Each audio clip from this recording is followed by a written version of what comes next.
Dulces noches, viajero del tiempo. Acomódate, respira hondo y deja que la historia te envuelva como una manta tibia. Hoy, antes de que el sueño te alcance, te invito a recorrer juntos la vida de un hombre que, con determinación y un toque de rebeldía, cambió el destino de una nación entera. Si te gustan las historias que mezclan verdad, emoción y un poco de aventura, recuerda dar like y suscribirte. Así podremos seguir navegando juntos por los mares del pasado. Pedro de Alcántara, Francisco Antonio, Juan Carlos, Xavier de Paula, Miguel, Rafael, Joaquín, José Gonzaga, Pascual, Cipriano, Serafín. Sí, así de largo era su nombre. Nació el 12 de octubre de 1798 en el majestuoso Palacio de Queluz, Portugal. Llegó al mundo como un príncipe más en la compleja trama de la monarquía portuguesa, sin saber que un día su vida estaría entrelazada para siempre con el futuro de Brasil. Su infancia no fue como la de los cuentos de hadas llenos de dulzura y calma. Desde pequeño Pedro sintió el peso de una corona que aún no llevaba, pero que ya moldeaba su carácter. La corte portuguesa, con sus intrigas, banquetes y tensiones políticas, fue su escuela. Y allí, entre pasillos resonando con pasos y murmullos de conspiraciones, aprendió que el poder no es un regalo, es una lucha constante. El destino, sin embargo, no tardó en ponerlo a prueba. En 1807, cuando Pedro tenía apenas 9 años, las tropas de Napoleón invadieron Portugal. Napoleón Bonaparte, que ya había sometido a buena parte del continente, puso sus ojos en Portugal.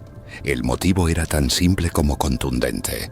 El país se negaba a unirse al bloqueo continental contra Inglaterra, decretado por Francia. Portugal era aliado comercial de los británicos, y eso para Napoleón era como dejar una puerta abierta a su enemigo más tenaz. La invasión fue rápida y despiadada. Tropas francesas, al mando del general Junot, cruzaron la frontera con España y avanzaron sobre Lisboa. El gobierno portugués sabía que no tenía forma de resistir militarmente. Sus fuerzas eran escasas y desorganizadas. Fue entonces cuando, gracias a un acuerdo secreto con la Marina británica, la familia real decidió una jugada audaz: huir antes de que Napoleón los atrapara. El 29 de noviembre de 1807, en plena madrugada y bajo un cielo sin luna, Pedro, su padre Juan, su madre Carlota, Joaquina y toda la corte embarcaron rumbo a Brasil. Eran más de 15 navíos, cargados no solo de personas, sino también de documentos oficiales, joyas y hasta muebles de palacio. Detrás quedaba Lisboa, que pocas horas después caería en manos francesas. Pero la historia no terminó ahí. Napoleón nunca llegó a controlar Portugal por completo. La resistencia popular, sumada a la intervención británica, provocó una serie de enfrentamientos que hoy conocemos como la Guerra Peninsular. Allí, el ejército francés sufrió derrotas importantes, especialmente en batallas como la de Vimeiro, 1808, y Busaco, 1810. Al final, tras años de sangrienta guerra y con la ayuda decisiva de Wellington y las fuerzas británicas, Francia fue expulsada de la península ibérica.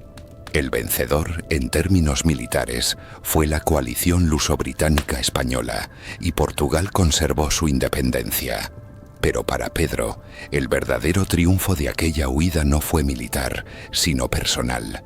Esa travesía lo llevó a conocer Brasil, la tierra que acabaría por convertirse en su hogar, y que un día lideraría hacia la libertad.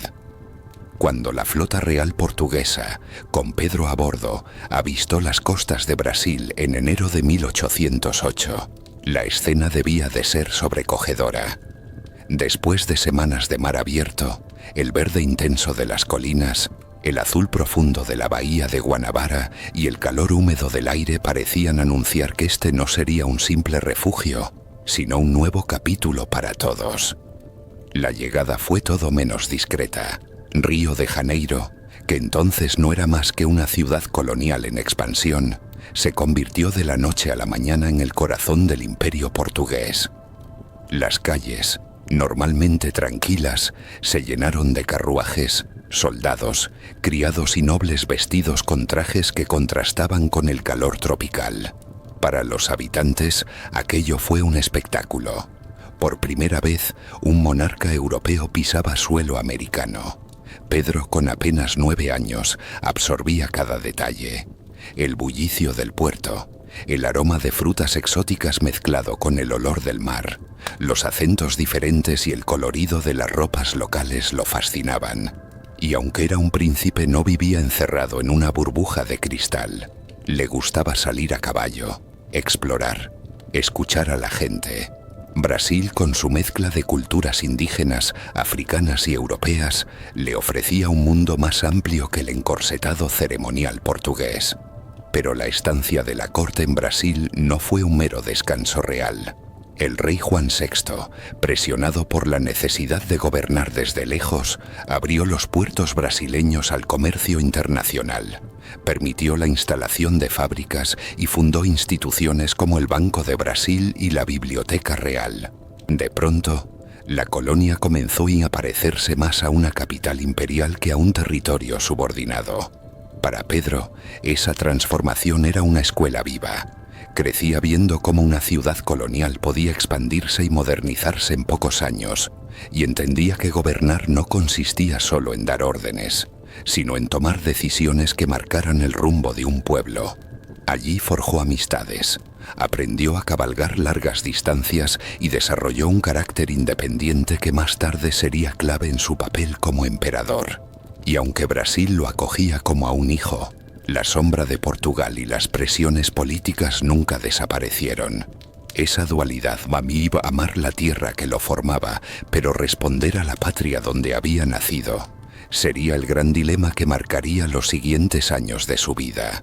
Con el paso de los años, aquella tensión entre Portugal y Brasil se fue volviendo como una cuerda estirada al límite. Pedro se había casado con María Leopoldina de Austria, una mujer de inteligencia aguda y educación exquisita. Era hija del emperador Francisco I de Austria y pertenecía a la poderosa Casa de Habsburgo. Su matrimonio no solo fue un enlace sentimental, sino también una alianza política que fortalecía los lazos de Brasil y Portugal con uno de los imperios más influyentes de Europa. Leopoldina no era la típica consorte silenciosa. Tenía una profunda formación científica, hablaba varios idiomas y mostraba un interés sincero por la realidad de Brasil. De hecho, fue una de las figuras clave que apoyó a Pedro en los momentos más tensos de la independencia.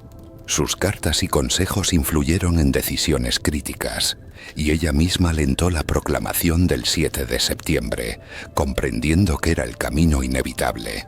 La pareja tuvo varios hijos, entre ellos nombres que resonarían en la historia: María II de Portugal, que llegaría a ser reina en Europa; Miguel, príncipe que murió joven; Juan Carlos, también fallecido en la infancia; Januaria María, princesa imperial de Brasil; Paula Mariana; Francisca Carolina; Pedro II, el hijo que con el tiempo heredaría el trono del Brasil y sería recordado como uno de los grandes monarcas de América. Aunque la relación entre Pedro y Leopoldina tuvo momentos de afecto, también estuvo marcada por tensiones. Pedro, de carácter pasional y temperamento fuerte, se vio envuelto en relaciones extramatrimoniales, lo que afectó profundamente a la emperatriz. Sin embargo, su compromiso con el país nunca flaqueó, y su figura quedó ligada a la imagen de una soberana culta, comprometida y querida por el pueblo. En 1820, la situación en la península ibérica cambió de forma drástica. Estalló la Revolución Liberal de Oporto. Los liberales portugueses exigían una nueva constitución y, sobre todo, que la corte regresara a Lisboa para poner fin a lo que consideraban un lujo costoso y una humillación nacional. Juan VI, presionado, decidió obedecer. En 1821, el rey partió de regreso a Portugal, pero dejó a Pedro en Brasil como regente, confiando en que su hijo mantendría el orden y la autoridad de la corona. Fue una decisión estratégica y también arriesgada. Pedro, que ya no era un niño, sino un joven de 23 años. Tenía sus propias ideas y sentía un vínculo profundo con la tierra que lo había visto crecer. Desde Lisboa comenzaron a llegar órdenes cada vez más estrictas. Los liberales querían recortar la autonomía que Brasil había ganado en esos años, reinstaurar el control directo y exigir que Pedro también regresara. Pero en las calles de Río, en las plantaciones, en los mercados y en los cuarteles, el murmullo era otro. Nadie quería volver a ser tratado como una simple colonia. Fue entonces cuando Pedro se convirtió, casi sin proponérselo, en el centro de una lucha que no era solo política, sino también sentimental. En reuniones privadas, líderes brasileños lo visitaban para suplicarle que se quedara, que no abandonara la causa. «Si regresas nos volverán a encadenar», le decían, y esas palabras calaban hondo. El 9 de enero de 1822 llegó el momento decisivo. Las órdenes de Lisboa eran claras. Pedro debía partir inmediatamente a Portugal. Pero ese día, frente a una multitud reunida ante el paso imperial, el joven regente pronunció una frase que encendió los corazones. «Si es para el bien de todos y la felicidad general de la nación, estoy listo. Digan al pueblo que me quedo». Ese episodio pasaría a la historia como el día del fico. A partir de ahí, la ruptura con Portugal dejó de ser una posibilidad y se convirtió en un camino inevitable. Pedro empezó a tomar medidas para consolidar su autoridad en Brasil. Nombró ministros brasileños, reorganizó el ejército y reforzó alianzas con provincias que compartían el deseo de independencia. Pero sabía que el momento decisivo aún estaba por llegar, y que no bastaba con quedarse. Habría que declararlo con fuerza para que nadie lo pusiera en duda. Y así, entre la presión de la metrópoli y el clamor de un pueblo que lo veía como su líder, Pedro se acercaba al instante más célebre de su vida, aquel que tendría lugar a orillas de un río y que cambiaría para siempre el destino de Brasil. Septiembre de 1822 amaneció cargado de incertidumbre. Pedro se encontraba en viaje por la provincia de São Paulo, inspeccionando tropas y escuchando a las autoridades locales, cuando recibió un mensajero exhausto que había cabalgado sin descanso desde Río de Janeiro. En sus manos traía cartas de Lisboa. El contenido era directo y amenazante. Las cortes portuguesas exigían que Pedro regresara de inmediato, disolviendo cualquier gobierno autónomo en Brasil. Las órdenes eran en realidad una sentencia de sometimiento.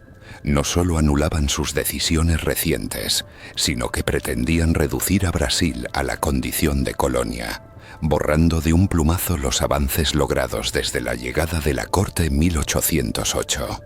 Pedro leyó las cartas en silencio, con el ceño fruncido. A su lado estaban algunos de sus hombres de confianza, entre ellos el comandante Francisco Gomes da Silva, apodado Chalasa. La tensión era palpable. Aquel no era un simple dilema administrativo. Era la hora de decidir entre obedecer a su país natal o escuchar el latido de la tierra que lo había adoptado. Fue entonces, el 7 de septiembre de 1822, junto a las aguas tranquilas del río Ipiranga, cuando Pedro desmontó de su caballo, levantó la espada y con voz firme pronunció la frase que quedaría grabada en la memoria colectiva: «Independencia o muerte». En ese instante Brasil dejó de ser una posesión portuguesa y se declaró una nación soberana. La proclamación fue más que un acto simbólico. Pedro sabía que sus palabras tenían que ir respaldadas por hechos. De inmediato comenzó a organizar un gobierno independiente, buscando el reconocimiento internacional y preparando al ejército para defenderse de una posible invasión portuguesa. En las calles de Río de Janeiro, las campanas repicaron. Los balcones se llenaron de banderas verdes y amarillas, y la noticia corrió como un relámpago hasta las provincias más alejadas. No todos estaban de acuerdo, claro. Había regiones con lealtad a Lisboa, y la independencia no llegaría sin enfrentamientos. Pero la chispa estaba encendida. Pedro, que años atrás había llegado como un niño asombrado por la luz y el calor de Brasil, se convertía ahora en su emperador, dispuesto a defender aquella libertad recién proclamada, aunque el precio fuera alto. La independencia proclamada en el Ipiranga no fue el final de la lucha, sino el inicio de una carrera contrarreloj. Pedro I sabía que un papel con palabras solemnes no bastaba. Portugal no aceptaría fácilmente perder su mayor y más rica posesión, y todavía había enclaves militares y autoridades leales a Lisboa en distintas regiones del país. En los meses siguientes, Brasil se convirtió en un tablero de guerra. En el norte, especialmente en la provincia de Bahía, tropas portuguesas resistían con fiereza, y las batallas por Salvador se volverían sangrientas. En el sur, en la provincia de Cisplatina, territorio que hoy es Uruguay, las tensiones también eran altas, pues la frontera era un punto de interés estratégico para Portugal. Pedro I, lejos de replegarse en el trono, se implicó directamente. Reforzó el ejército, contrató oficiales experimentados, muchos de ellos británicos y mercenarios europeos, y autorizó la creación de una marina capaz de cortar el suministro a las fuerzas portuguesas. Fue así como la joven escuadra brasileña, al mando del almirante Thomas Cochrane, un veterano de las guerras napoleónicas, logró victorias clave en el mar, impidiendo que Lisboa enviara refuerzos. Pero no todo era pólvora y cañones. Pedro comprendía que la guerra también se ganaba con política. En las provincias más indecisas, envió emisarios para prometer igualdad de derechos, participación en el nuevo gobierno y respeto a las costumbres locales. Su carisma y su cercanía con el pueblo ayudaron a unir a regiones que, de otro modo, podrían haberse mantenido neutrales o incluso hostiles. En julio de 1823, la caída de Salvador en manos brasileñas marcó un punto de inflexión. El último gran bastión portugués en el territorio continental estaba derrotado. Para finales de ese año, las últimas fuerzas leales a Lisboa se habían retirado, y Portugal, exhausto y presionado por Inglaterra, aceptó negociar. Finalmente, en agosto de 1825, la independencia de Brasil fue reconocida oficialmente, a cambio de una compensación económica pagada por la nueva nación. Pedro I, coronado emperador el 1 de diciembre de 1822, se encontraba al frente de un imperio inmenso, con riquezas naturales inigualables y un futuro por construir.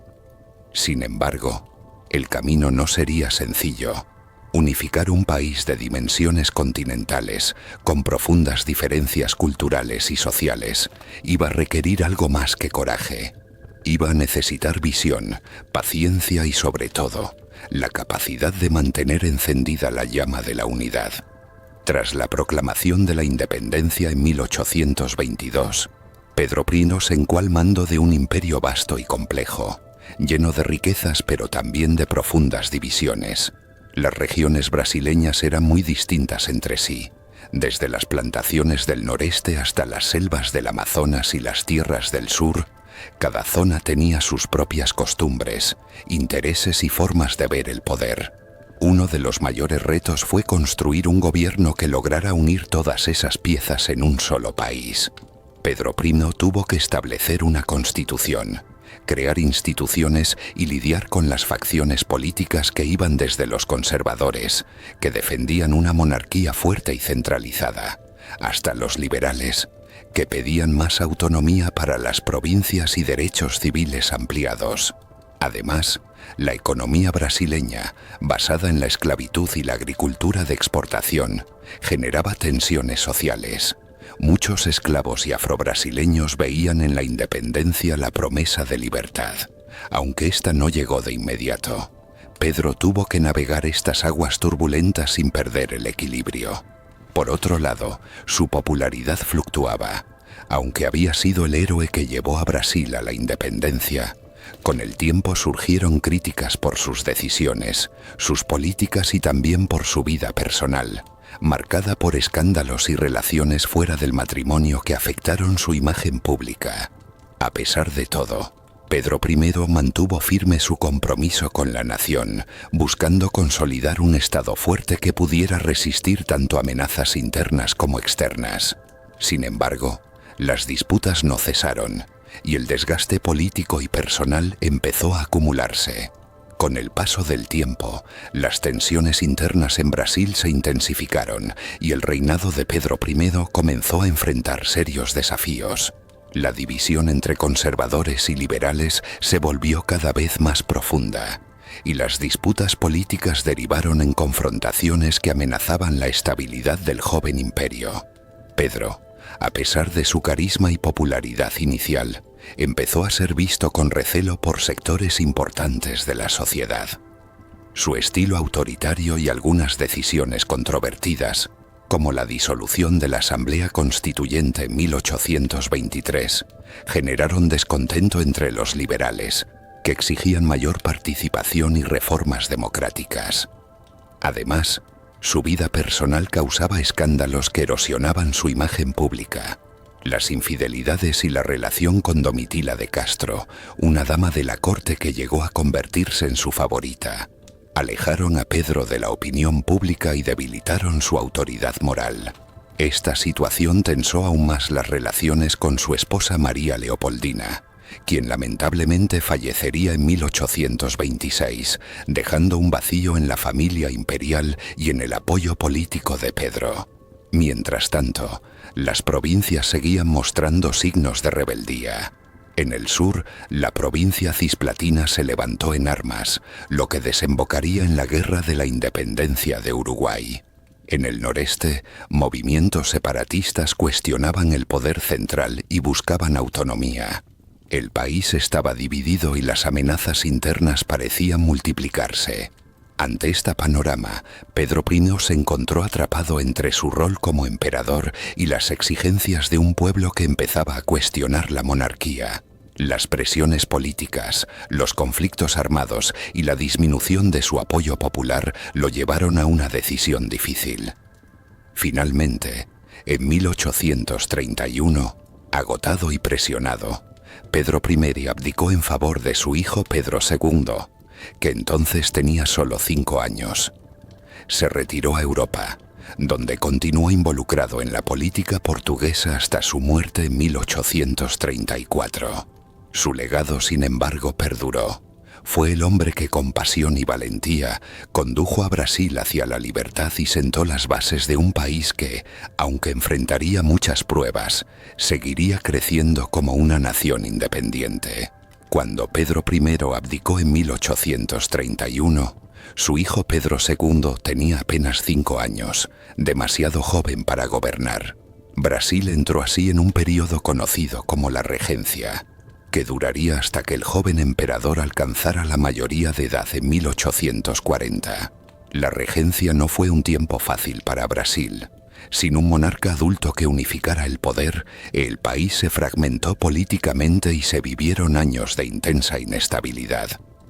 Varias figuras asumieron la regencia de forma rotativa y con distintas visiones, pero ninguna logró imponer una autoridad fuerte y duradera. Durante ese tiempo, se produjeron numerosos conflictos regionales y revoluciones, como la Cabanagem en Pará, la Balaiada en Maranhão y la Revolución Farroupilha en Río Grande do Sul. Estos movimientos reflejaban las profundas desigualdades sociales y políticas, así como la resistencia de las provincias a un gobierno central débil y distante. La inestabilidad era tal que muchos temían por la continuidad de la monarquía y la unidad del país. Fue entonces cuando se decidió anticipar la coronación de Pedro II, declarando su mayoría de edad a los 14 años en 1840, para poner fin a la regencia y devolver la estabilidad al imperio. Este hecho, conocido como la mayoridad precoz, fue clave para consolidar el poder y permitir que Pedro II comenzara a ejercer plenamente como emperador, con un mandato que buscaría reconstruir la nación y superar los años convulsos. Pedro I, con su valentía y determinación, fue el artífice de la libertad de Brasil, el hombre que se atrevió a decir independencia o muerte junto al río Ipiranga y que a pesar de las dificultades sentó las bases para un país nuevo y soberano. Su legado no solo está en la historia de un país, sino en la inspiración que dejó para generaciones futuras sobre la importancia de luchar por la justicia y la libertad. Su hijo, Pedro II, heredó ese legado y, con paciencia y sabiduría, llevó a Brasil a una era de progreso, cultura y modernidad. Fue un emperador que supo equilibrar tradición y cambio. Enfrentó desafíos internos con diplomacia y apoyó causas como la abolición de la esclavitud, dejando una huella imborrable en la identidad brasileña. Ambos Pedro, padre e hijo, son figuras que nos recuerdan cómo la historia se construye con decisiones valientes, sacrificios y la capacidad de mirar más allá del presente para forjar un futuro mejor. Si esta historia te ha fascinado y quieres seguir explorando relatos que mezclan hechos reales con el misterio y la emoción del pasado, no olvides suscribirte a nuestro canal y darle like a este video. Tu apoyo es lo que nos impulsa a seguir trayéndote historias que te acompañen en cada noche, ayudándote a soñar con el ayer para inspirarte hoy. Gracias por acompañarnos en este viaje. Hasta la próxima historia para dormir.